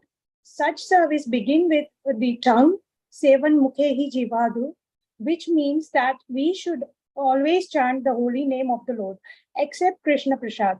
We should not chant or accept anything else. When this process is faithfully followed, the Supreme Lord reveals himself to the devotee. When a Hare person... Krishna. So what is a faithful service? One faithfully chants Hare Krishna. Even if Krishna does not reveal himself, he continues to do that. That is a point here. We cannot realize Krishna by artificial means. We have to faithfully serve Krishna. Now, Prabhupada here, coming to the concluding part, Prabhupada talks about Uttamadhikari. When a person realizes himself to be an eternal servitor of Krishna, he loses interest in everything but Krishna's service. Always thinking of Krishna, devising means by which to spread the holy name of Krishna. He understands that his only business is in spreading the Krishna consciousness movement all over the world. Such a person is to be recognized as an Uttama Adhikari. His association should be immediately accepted according to the 6 processes, Dadati, Pratigranati, etc. Indeed, the advanced Uttama Adhikari Vaishnava devotee should be accepted as a spiritual master. Everything one possesses should be offered to him, for it is enjoined that one should deliver whatever he has to the spiritual master. The brahmachari in particular is supposed to beg alms from others, offer them to the spiritual master. However, one should not imitate the behavior of an advanced devotee or Mahabhagavat without being self-realized. For by such imitation, one will eventually become degraded. Hare Krishna. Let's pause here and let's open the forum for some discussion. Just reflecting on this paragraph, and then we'll have some discussion on this verse. So Prabhupada here does 2 things. He offers a positive injunction, is about the nature of Uttamadhikari. And while describing Uttamadhikari, Prabhupada gives a negative injunction, which says what should not be done. Because we know how Uttamadhikari behaves, acts, one should not try to imitate the actions of such an advanced devotee, because such imitation will eventually become degraded. Hare Krishna. All right. I'm keeping the last paragraph for later on. We'll read in a short while. So once again, text number 5. Here Rupa Goswami is speaking about the 3 categories of devotees, Kanishta, Madhyama, Uttama. So how do we, okay, let me put it this way. First thing, the knowledge of this verse, the very first thing that this knowledge of this verse should do is help us understand where do I stand in the process of Bhakti Yoga or in the path of Bhakti Yoga. We should not use his wisdom to look at others and start pointing. You are this, and you are that. First thing. Second thing about this verse, I would say, should be used the least for tagging other bhaktas to be Uttama, Madhyama, Kanishta. Why? Because to know who is not the qualification of Kanishta, but the qualification of Madhyama, and not even Uttama. At Kanishta, one assumes himself to be the best. At Madhyama, one assumes himself to be or herself to be the lowest. It is only at the Madhyama where there is a proper discrimination, and an individual can know whom to relate, not to relate. So our ability to serve Vaishnavas properly largely depends on our ability to quickly come to the stage of Madhyamadhikari.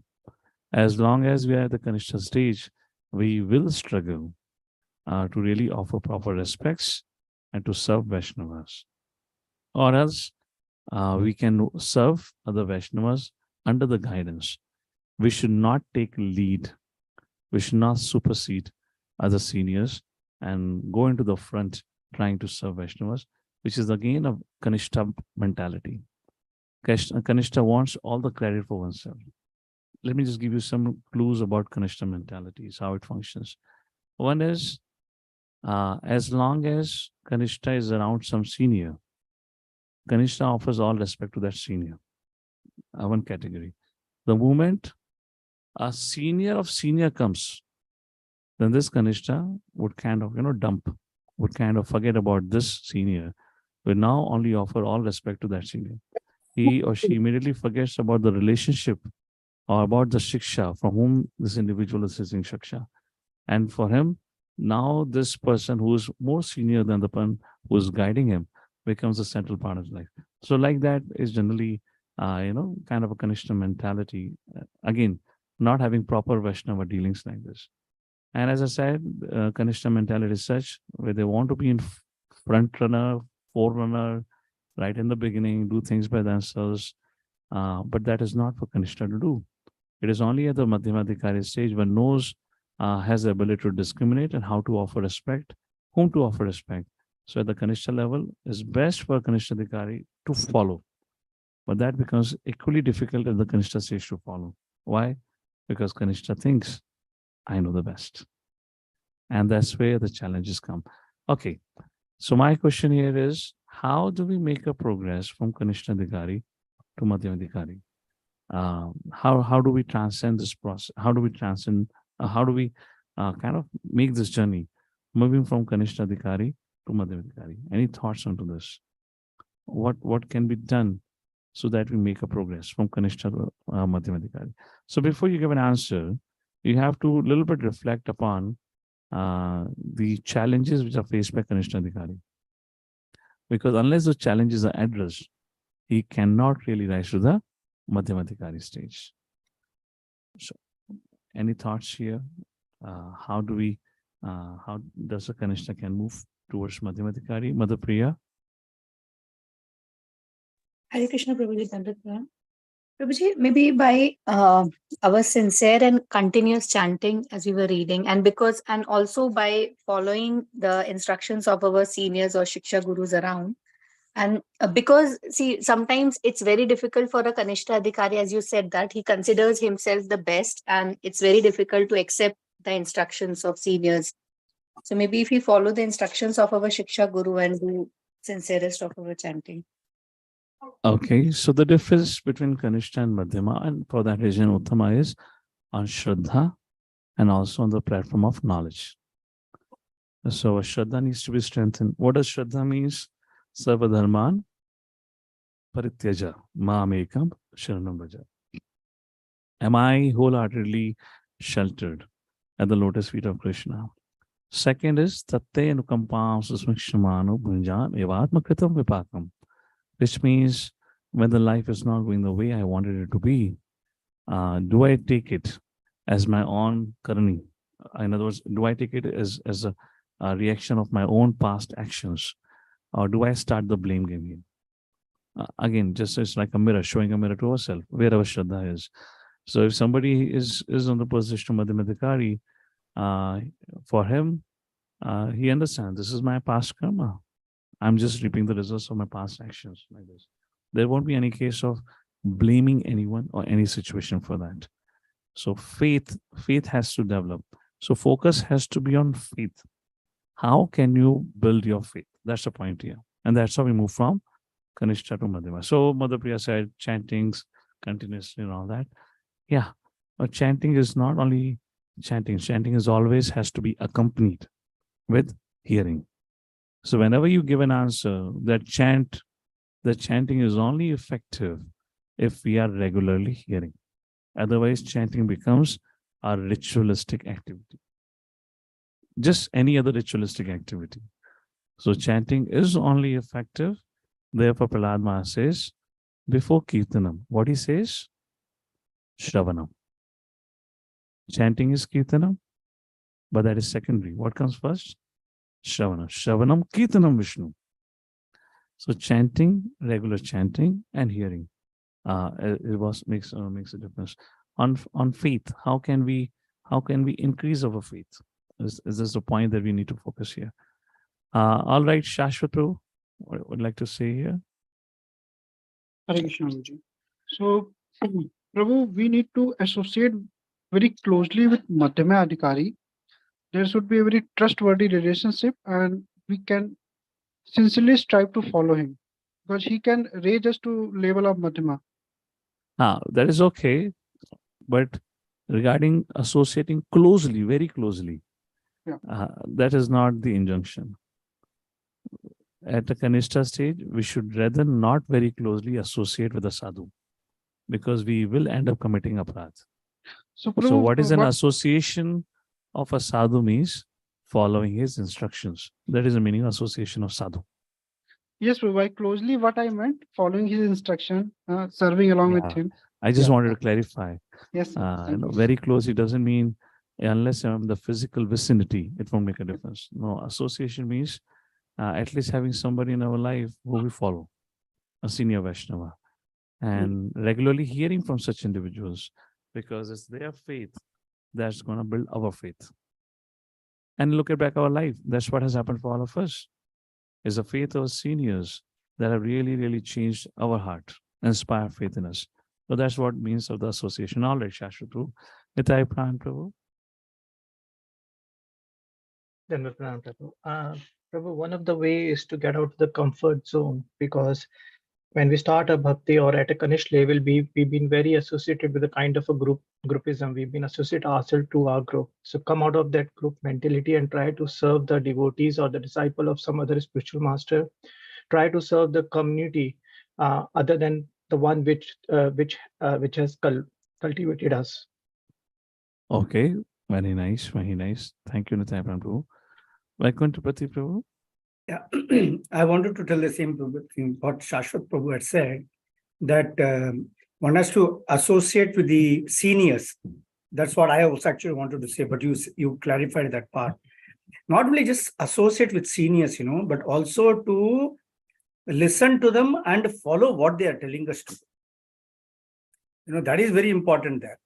And another point is that whenever one gets an opportunity to do some service, in the initial days, it is a bit difficult to do seva because you feel that why should I do this seva? I can do a better seva, But when one has got an open mind and when one accepts any seva that is given to him without discriminating, this is a small seva or this is a big seva.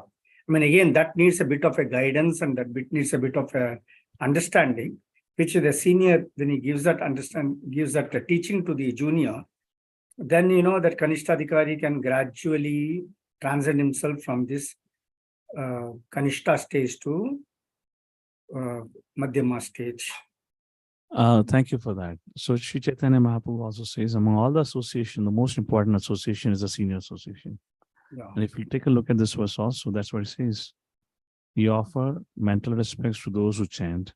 You offer your obeisances, those who have taken diksha and those who are serving sincerely. However, whom do you associate with? Ananyam anya nindadi shunyam irdam ipsata sangalabda. Develop the desire within your heart to associate with the one who is advanced, like that. So correct, that's the point. Thank you so much. Anything else? How do we move from Kanishtha to Madhyama? Looks like everyone is pointing out on the subject matter of association, sadhu association. Madhurati Manjari? Prabhuji, knowledge of the philosophy of Gaudiya Vaishnavism will help us.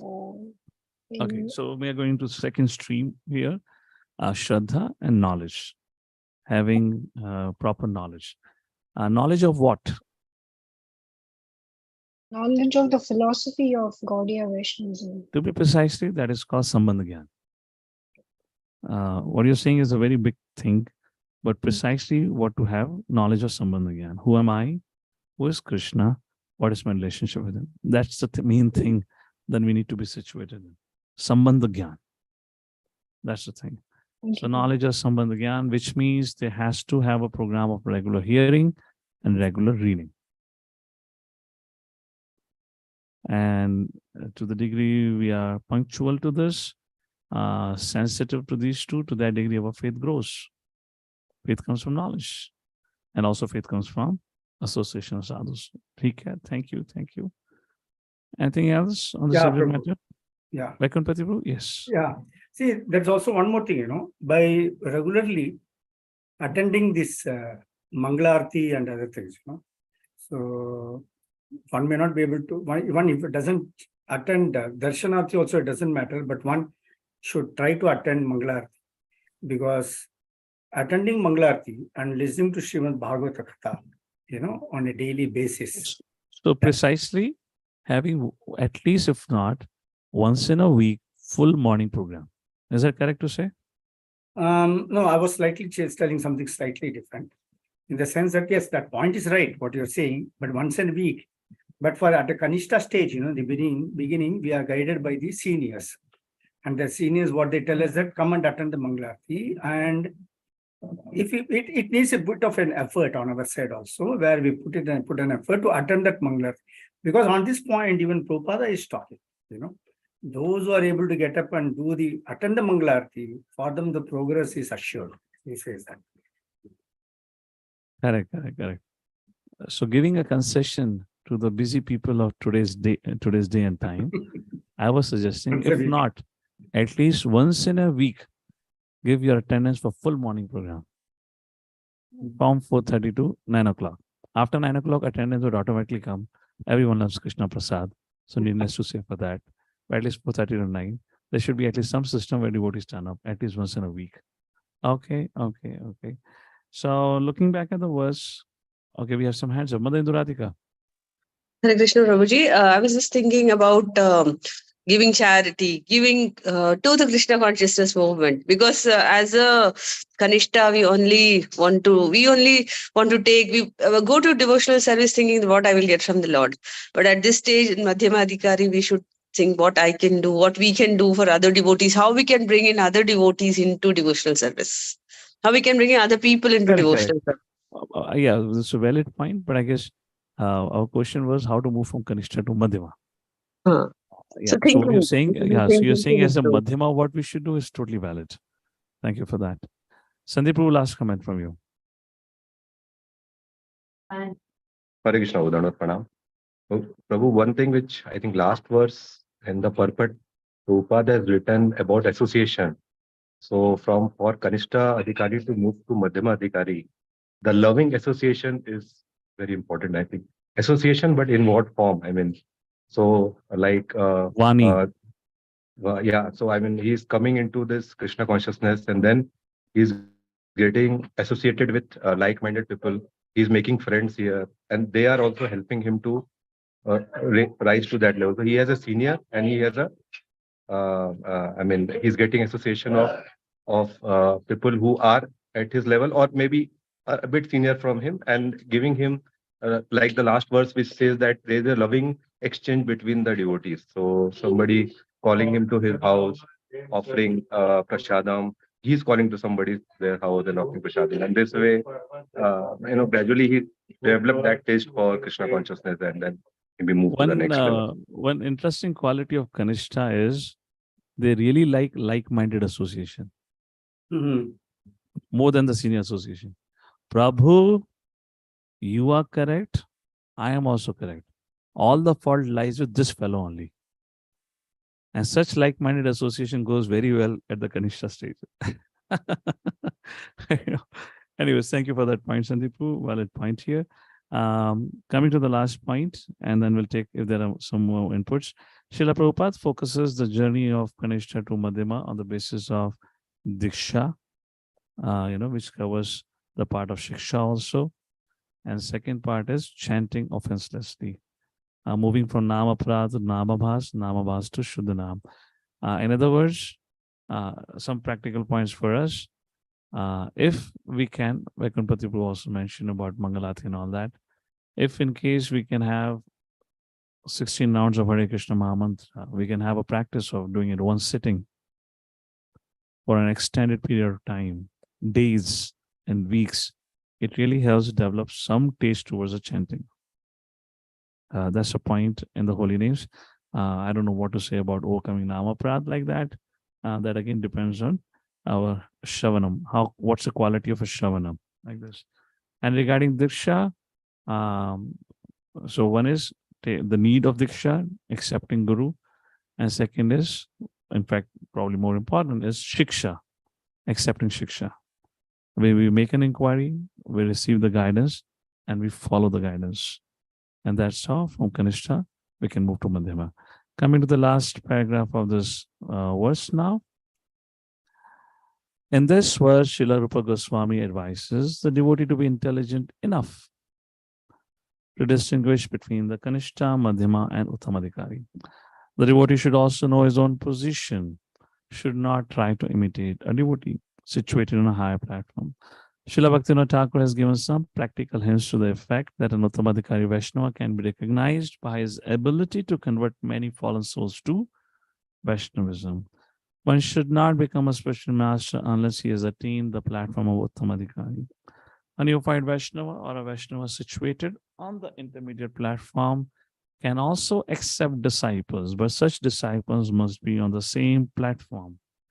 And it should be understood that they cannot advance very well toward the ultimate goal of life under his insufficient guidance.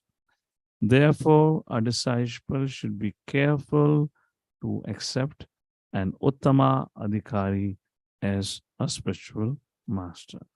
Hare Krishna. Jagadguru Srila Prabhupada ki, Srila Rupa Gosvami ki Jai. Any questions? Any comments? Anyone wants to add something?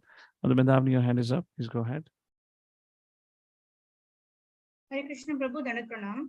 Prabhu, you mentioned about the classification of devotees and the 4 characteristics of Madhyama Adhikari. So, because a devotee feels very humble, right? So, when somebody starts preaching, or how does one realize whether one is advancing from Kanishta to Madhyama? Because even in Kanishta, one is chanting 16 rounds, one is actually rendering devotional service. That is also a Hari Bhakta Kanishta, right? So from that to Madhyama Adhikari, what is the, how do we measure one's progress towards Hari Bhakti? At least that much we are very clear, because at least Harinama. Harinama Kanishta, right? Harinama Kanishta to Madhyama. How do we measure ourselves? Are we progressing, or are we staying there? Valid question. So Madam Medhavni is asking, how do I find out where am I today? Is that what precisely you're saying? Yes, Prabhu. How do I find out? One thing that can really help is a book called as Madhurya Kadambani, written by Vishwanath Chakravarti Thakur. The English title is A Cloud Bank of Nectar, which is a further elaboration of the famous shloka of Srila Rupa Gosvami, Adhau Shraddhata Sadhu Sangha Bhajana Kriya. He gives a beautiful explanation about what happens at different stages of our bhakti, like this. Some practical things that can help us realize how we are faring in bhakti is about our taste, sincerity, and determination towards chanting the holy names of the Lord to the best of our ability. His Holiness Shiv Ram Swami Maharaj says, somebody has risen to the platform of the Madhikari, he will not fall asleep during chanting. It's not that he has definitely developed, it's not that he's developing ecstatic emotions, but at least he has developed this much taste, this much respect, that he will not fall asleep. The falling asleep during chanting, one is because of you're tired. Last night you hadn't take rest. There could be physical parameters. Other reason for falling asleep during chanting is just when something is boring, you lose your taste.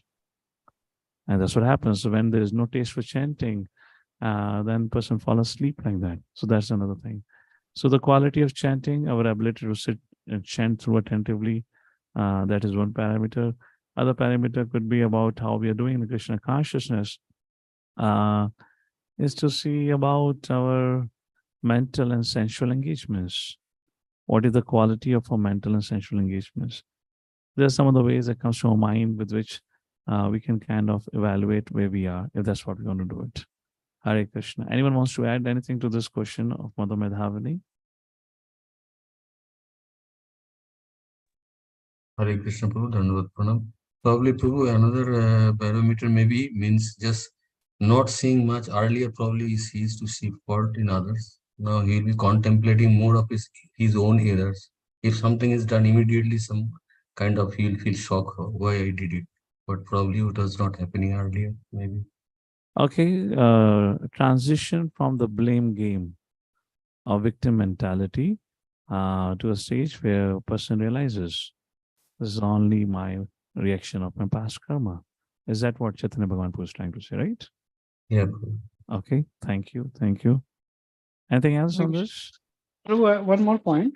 Yes. How we can appreciate the contribution of devotees around us. How nicely we can see devotees around us. That is also a symptom, because in the Kanishta stage we are not so much concerned about the devotees as such. But in Okay, Madhyama so stage, Shashwat Prabhu is saying our appreciation for devotees in general increases. And appreciation cases means we are eager to serve them. That's what he's trying to say. All right. Thank you. Very valid point. Anything else? All right. So I guess we come to the conclusion of today's discussion. So we are completed or have discussed the 5th mantra. We have 6 and 7. And then we have 8, 9, 10, 11 like this. So I'm looking forward to somewhat kind of 3 classes effectively. I'm not going much in details here because I understand our course has already become quite extended. So I'm keeping it to the limits of the Prabhupada purpose here. Somebody needs a further elaboration in our Sunday afternoon class. That's where I'm going in details. So considering 3 to 4 classes, we kind of gonna summarize this.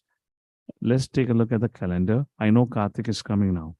So 28th would be close to impossible for me because GBC meeting starts here from 25th.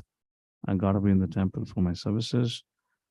4th also I'm not here because I had accepted an invitation for one IEEE conference. So I have to go there. 11th is, okay. So we can have 11th and then 18th is also gone. 11th November, 25th November, 2nd December. Somewhere around 2nd December or the 9th December, we are concluding NOI. So are you all okay to attempt the exam somewhere, let's say 16th or 23rd of December? You can check your calendar, 16th or 23rd. Are you all okay for that? When are you going to Udupi? Is in the following week. 20? Next week. Okay, 23rd, I'm here then. So, Hare Krishna, what do you all say? 16th or 23rd December, okay? When is the open book exam, bro? Open book exam is open, always open. No, last date. Last date is always a surprise date, don't worry. If you're saying 16th or 23rd is the time, then which means it's around that. Which means New Year begins with new subject matter, new course. Maybe Bhakti Vaibhav or something. I'm just joking. I don't want to frighten any one of you. Aishopanishad is also there, no? No. For you, these are merging of batches now. So I'm speaking for 2021 batch. I believe you are in the 2022 batch. So your batch continues like that. I'm wishing advance Happy New Year to those who join in 2020. Okay. So, okay. All right. That's the schedule. I would request admins to kindly post. I'll again say the class schedule here. If some either other Medhavni or Nitai Pranto, any one of you can post. We don't have a class on 28th and 4th. Mother Kripapu, you got next 2 weekends to finish your open book assignment now. All right. Use the next weekend class time to write your open book assignment. I'm giving you off for that. All right. Don't ask me time later on. Okay. So next class is going to be on 11th November and 25th November and 2nd December. And if in case discussion have got extended, 9th December. So we're going to have 4 classes. I repeat again. 11th is Diwali, I believe. Is it 11th or 12th? I'm not sure. Yeah. 11th to 14th, every day is Diwali. Oh, so Choti Diwali hoga na? Both the days, 11th and 12th. So you guys are not available on Choti Diwali also. Okay, I'm fine. I mean, I'm available. If you're not available, we can adjust that. That's okay. At least 25th, hopefully everyone will be available. 25th, 2nd, 9th. These are the dates available.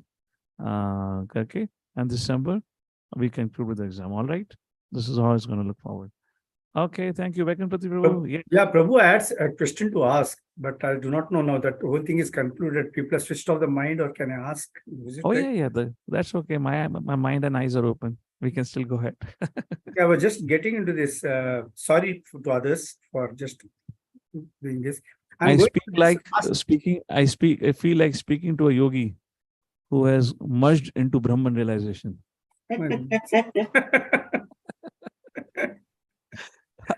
Yes, yeah, in this last paragraph, what we are talking. Yeah. This was Srila Rupa Gosvami advises the devotee to be intelligent enough to distinguish between the Kanishta Adhikari, Madhyama Adhikari, and Uttama Adhikari. The devotee should also know his position, should not try to imitate a devotee's manner. Śrīla Bhaktivinoda Ṭhākura has given some practical hints to the effect that an Uttama Adhikari Vaishnava can be recognized by his ability to convert many fallen souls to Vaishnavism.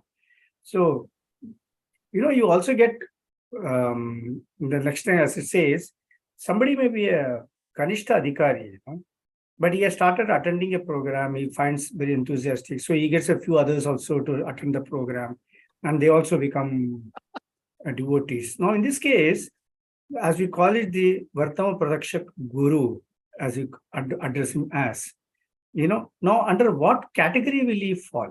He also doesn't know much, but he also brings in many people. All right, valid question. So the purport of this point, his ability to make devotees, means his ability to sustain devotees.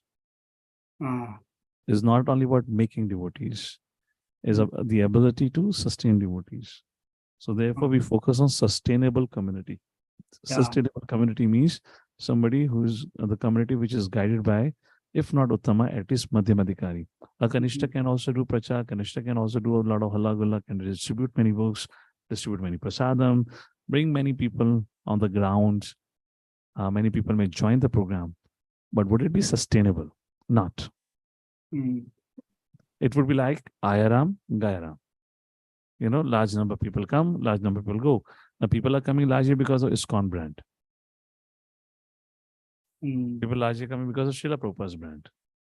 So Kanishta would always struggle to sustain. And a sustainable community means something which is driven by a Madhyama. If Uttama, of course, is sustainable, or at least by Madhyamadikari, then community can be sustainable. Now, in connection with this, slightly another point. Now, many people conduct classes, even at this. I'm quite sure in this group also many will be conducting classes. Even in that classes, people come and go. Not that there is a consistent crowd. Some people attend and some people leave in between, all these things happen. So, at what level is the preacher?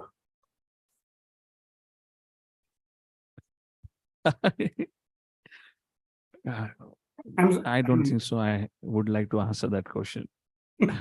You already said many of the devotees sitting in the forum already giving a class. Now you're making me give a personal remark. No, I'm sorry. I'm sorry. I don't mean to hurt anybody's feelings or anything like that. But I'm talking of some practical experience, or even my practical difficulties. What I've seen, people come and attend the program. See, correct. Okay, let's keep that correct. So we just can't see one parameter to decide. You're focusing from one parameter of preaching. It's just one parameter. Other parameter has to be also there.